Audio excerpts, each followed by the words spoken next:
The knee area of a tennis player is one of those areas that is really concerning when we get some pain there. A lot of players really struggle to understand how best to work with knee pain in the athlete.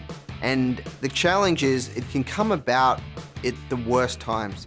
One of the best things we can do is to make sure that we get a lot of blood flow to the area, where we want to limit our pain as best we can. And there are ways that we can utilize these muscle contractions to reduce our pain sensation, and then go back to the strengthening exercises, the things that we know we need to be doing to strengthen the muscles around the knee to avoid or reduce the chance of us getting knee pain in the future.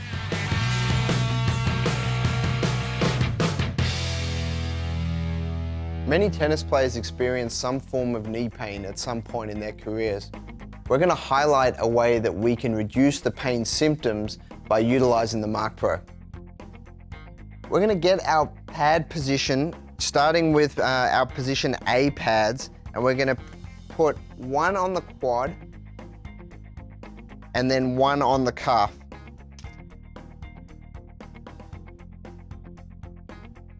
Then we're going to get our B pads, and we're actually going to position one on the inside of the knee and one on the outside of the knee. The purpose here is to run the signal through the joint, which is going to be a high frequency signal.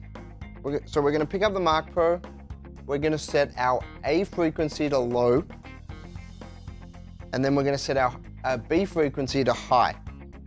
We're going to position our A frequency approximately at 4 to see how the athlete responds. And as we can see, we get a good muscle contraction.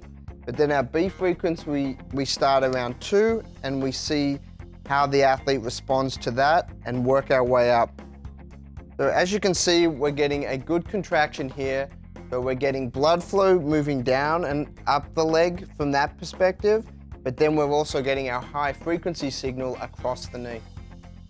The difference between the Marc Pro and the Marc Pro Plus is that the Marc Pro Plus has an additional setting using high frequency to help shut down pain.